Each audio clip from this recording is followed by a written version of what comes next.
Welcome to the History of North America. I'm Mark Vinette. An English fleet left Britain in 1628 for the St. Lawrence River, led by the adventurer privateer Kirke Brothers. Samuel de Champlain anxiously awaited relief ships from France to feed the residents of Quebec, who were on the point of starvation. In 1629, the five Kirke brothers, now aware of the desperate conditions facing the Quebecers, demanded a French surrender of the fort, settlement, and fur trading post. The war with England brought disaster to the Company of New France. At Dieppe, there had lived for many years an Englishman named Jarvis Kirke, who with his 5 sons, David, Louis, Thomas, John, and James, knew much at first hand about the French merchant marine. Early in the spring of 1628, Kirke, who had shortly before moved to London, secured letters of marque and sent forth his sons to do what damage they could to the French in the St. Lawrence. Champlain had spent the winter at Quebec and was, of course, expecting his usual supplies with the opening of navigation. Instead came Louis Kirke, sent from Tadoussac by his brother David, to demand surrender. Champlain made a reply which, though courteous, was sufficiently bold to convince the Kirkes that Quebec could be best captured by starvation. They therefore sailed down the St. Lawrence to intercept the fleet from France, confident that their better craft would overcome these sardines of the sea. The plan proved successful even beyond expectation, for after a long cannonade they captured without material loss the whole fleet which had been sent out by the Company of New France. Ships, colonists, annual supplies, building materials, all fell into the hands of the enterprising Kirkes, who then sailed for England with their booty. Alike to Champlain and to the 100 associates, it was a crippling blow. Thus, but for the war with England, Quebec would have seen its population trebled in 1628. As it was, the situation became worse than ever. Louis Kirke had been careful to seize the cattle pastured at Cap Tourmente and to destroy the crops. When winter came, there were 80 mouths to feed on a scant diet of peas and maize, imperfectly ground, with a reserve supply of 1,200 eels.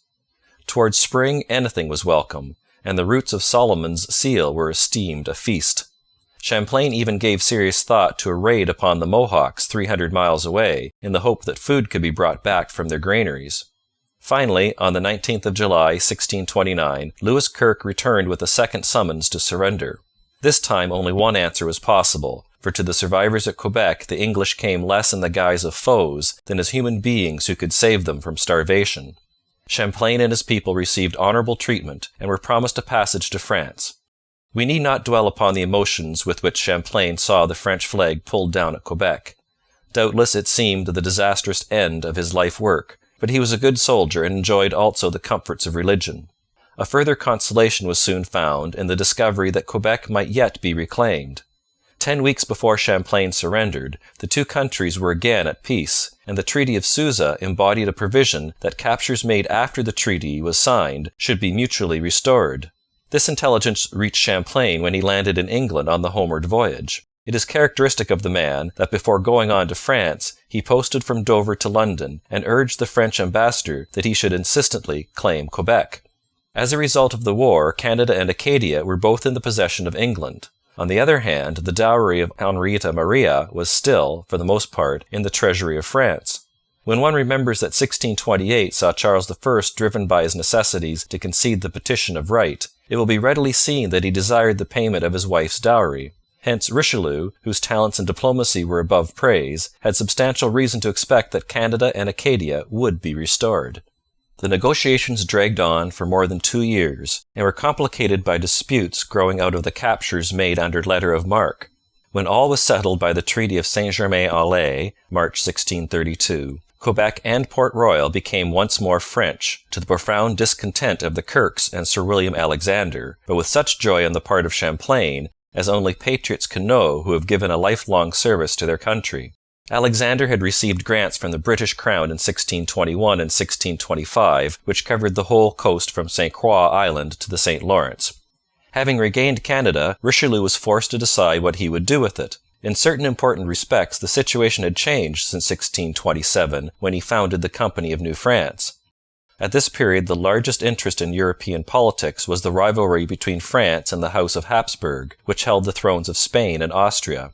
This rivalry led France to take an active part in the 30 Years' War, even though her allies in that struggle were Protestants. Between 1627, when the Company of New France was founded, and 1631, when Canada was restored to France, in 1632 the political problems of Western and Central Europe had assumed an aspect quite different from that which they had worn 5 years earlier.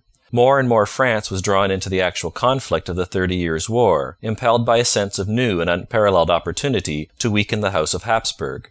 This in turn meant the preoccupation of Richelieu with European affairs, and a heavy drain upon the resources of France in order to meet the cost of her more ambitious foreign policy. Richelieu's first step in resuming possession of Canada was to compose matters between the De Caens and the Company of New France. Emery de Caen and his associates were given the trading rights for 1632 and 79,000 livres as compensation for their losses through the revocation of the monopoly. Dating from the spring of 1633, the Company of New France was to be placed in full possession of Canada, subject to specific obligations regarding missions and colonists. Conformably with this program, Emery de Caen appeared at Quebec on July 5, 1632, with credentials empowering him to receive possession from Lewis and Thomas Kirke, the representatives of England.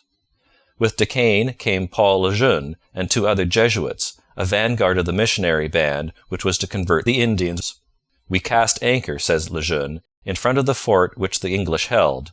We saw at the foot of this fort the poor settlement of Quebec all in ashes.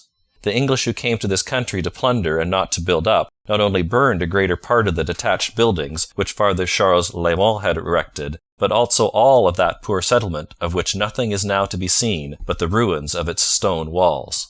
The season of 1632 thus belonged to de Caen, whose function was merely to tie up loose ends and prepare for the establishment of the new regime. The central incident of the recession was the return of Champlain himself, an old man who had said a last farewell to France and now came, as the king's lieutenant, to end his days in the land of his labours and his hopes. If ever the oft-quoted last lines of Tennyson's Ulysses could fitly be claimed by a writer on behalf of his hero, they apply to Champlain as he sailed from the harbour of Dieppe on March 23, 1633. "Come, my friends, 'tis not too late to seek a newer world. Push off, and sitting well in order smite the sounding furrows, for my purpose holds to sail beyond the sunset and the baths of all the western stars until I die. Though much is taken, much abides, and though we are not now that strength which in old days moved earth and heaven, that which we are, one equal temper of heroic hearts, made weak by time and fate, but strong in will, to strive, to seek, to find, and not to yield." It was Champlain's reward that he saw Quebec once more under the fleur-de-lis, and was welcomed by the Indians with genuine emotion. The rhetorical gifts of the Indians were among his chief endowments, and all that eloquence could lavish was poured forth in honour of Champlain at the council of the Hurons, who had come to Quebec for barter at the moment of his return. The description of this council is one of the most graphic passages in Lejeune's Relations. A captain of the Hurons first arose and explained the purpose of the gathering. When this speech was finished, all the Indians, as a sign of their approval, drew from the depths of their stomachs this aspiration, "Ho, ho, ho," raising the last syllable very high. Thereupon the captain began another speech of friendship, alliance, and welcome to Champlain, followed by gifts. Then the same captain made a third speech, which was followed by Champlain's reply, a harangue well adapted to the occasion. But the climax was reached in the concluding orations of 2 more Huron chiefs. They vied with each other in trying to honour Sieur de Champlain and the French, and in testifying their affection for us. One of them said that when the French were absent, the earth was no longer the earth, the river was no longer the river, the sky was no longer the sky. But upon the return of Sieur de Champlain, everything was as before. The earth was again the earth, the river was again the river, and the sky was again the sky.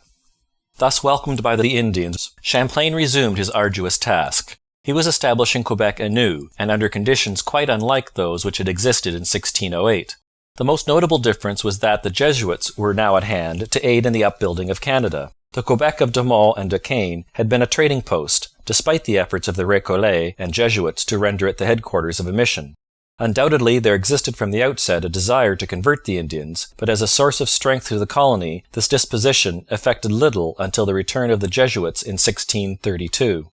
With the re-establishment of the Jesuit mission, the last days of Champlain are inseparably allied. A severe experience had proved that the colonizing zeal of the crown was fitful and uncertain. Private initiative was needed to supplement the official program, and of such initiative the supply seemed scanty. The fur traders notoriously shirked their obligations to enlarge the colony, and after 1632 the Huguenots, who had a distinct motive for emigrating, were forbidden by Richelieu to settle in Canada. There remained the enthusiasm of the Jesuits and the piety of those in France who supplied the funds for their work among the Montagnais, the Hurons, and the Iroquois. As the strongest order in the Roman Catholic Church, the Jesuits possessed resources which enabled them to maintain an active establishment in Canada. Through them, Quebec became religious, and their influence permeated the whole colony as its population increased and the zone of occupation grew wider. Lejeune, L'Allemand, Brébeuf, and Jogues are among the outstanding names of the restored New France. I'm Mark Vinette, and I hope you're enjoying the ride.